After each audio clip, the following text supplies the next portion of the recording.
won't be able to hear it, but some will begin to hear it in their souls. It's a deep, wondrous sound. The shofar itself is a symbol of that. Teka b'shofar gadol l'chirotenu, we say in our prayers. Oh, blow the great shofar, the ram's horn. But it's not a ram's horn we're talking about here. We're talking about a deep sound that will rise up in consciousness and eventually break through into the physical world. And the world will begin to shake, and the world will begin to tremble. And the physical world as we know it will begin to change. It'll be very frightening for many people. But if we're prepared for it, if we know that something is happening, something that was promised many years ago, thousands of years ago, that the physical reality that we live in is only a casing, an encasement around an essence. The molecular structure of reality will begin to vibrate at a higher vibration. Something will happen. It'll be the most rejoicing moment in the world, and yet it'll be frightening for many people. The difference is, as the Talmud says, that it'll be like a light that'll be shining. It'll be so powerful that it'll be painful for some, but it'll be the most wondrous and joyous light for others. What will distinguish between the two groups? The distinguishing factor is, what direction were you going? Were you moving in the direction of God, or were you trying to fight the light of Hashem?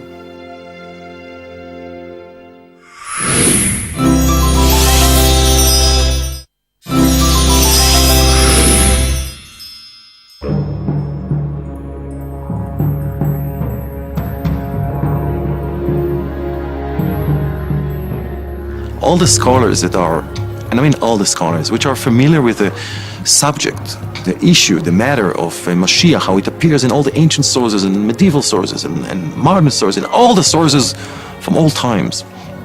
And of course in the Jewish tradition, basically all agree that the time has come. And we're actually awaiting the coming of the Moshiach and the revelation of Moshiach at any given moment now. So that means first that Moshiach was already born, and he's already here, and that's an interesting thing to wait for. Moshiach is someone that's totally above the concept of exile. To him, he's a person that sees godliness. I mean, it's like, if you can, it's like a prophet, you know, a person of a very high nature. Where will he be first revealed? I don't know where it's going to be. As the Zohar says, the ancient text of the Kabbalah, written by Rabbi Shimon Bar Yochai, who is buried right here in Mount Meron, says that Mashiach will be revealed in the land of the Galil, in the Galilee, in the northern part of Israel. People in Tzfat say it's in Tzfat. Actually, a very narrow lane here in Tzfat called the lane of the Messiah, the lane of the Mashiach. But Maimonides says it's going to be in Tiberias. So there are different opinions. Let's hope that it's going to happen very soon, and then we'll know for sure. We see a messianic figure, a messianic age, as the actual purpose for creation. That war and strife and struggle is not the purpose of creation. That's why the Torah begins with not only the creation of the world, but the whole story of the Garden of Eden, to tell us that there was a ideal situation for man. We didn't achieve it in the beginning, but that is where we're supposed to end up.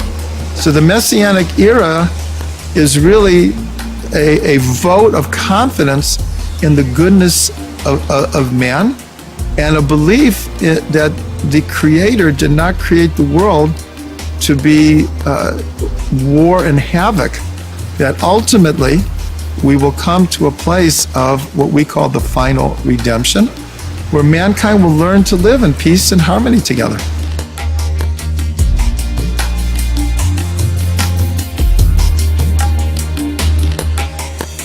It is for every single one of us now.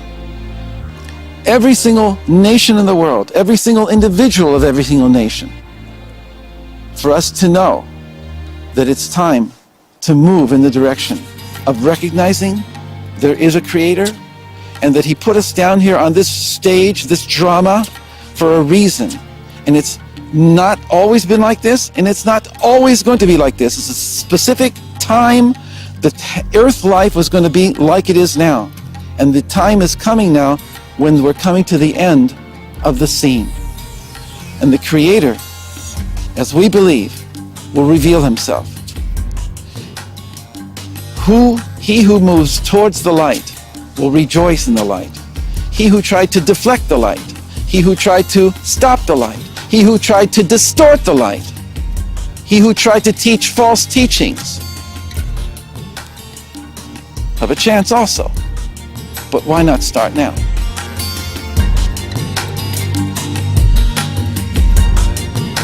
We're all born with the nature of looking out for ourselves. That's our inbuilt nature.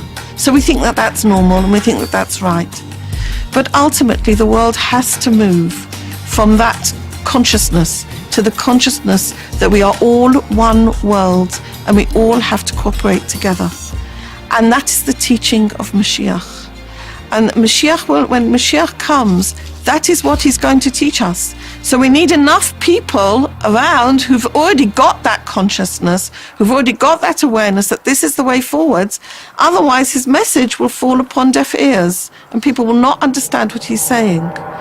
And through that understanding that we need to become giving, like the light of God is giving. God gives to us, even though we may not appreciate that.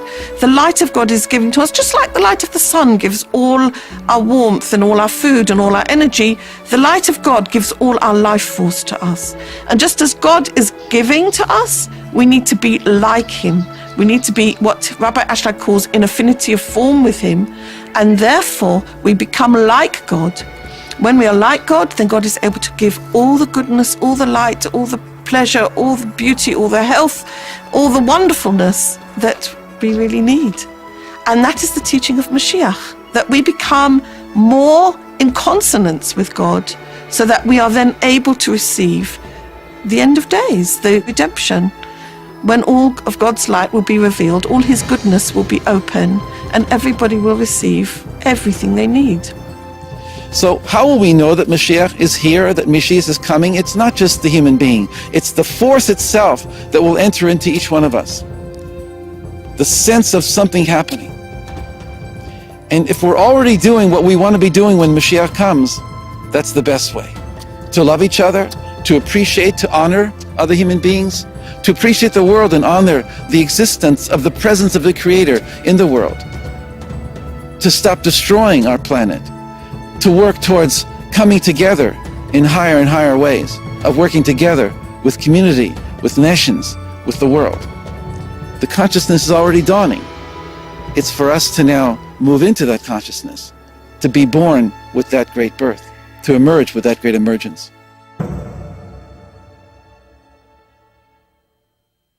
In the Messianic era, the true nature of creation will ultimately be revealed. People will acknowledge that evil is but a shallow distortion of this truth and has no enduring reality. Man will free himself of all ignorance and hate, and every human being will fulfill his divinely ordained role as outlined in the Torah, thus transforming the world and creating a place suffused with the wisdom, goodness, and perfection of its Creator. And may we all live to see the arrival of Moshiach speedily in our days. We'd love to hear from you, so please find us on Facebook at Spirit Sister Productions Network. As always, from me, Nikki, and the entire team, shalom and have a safe and peaceful week.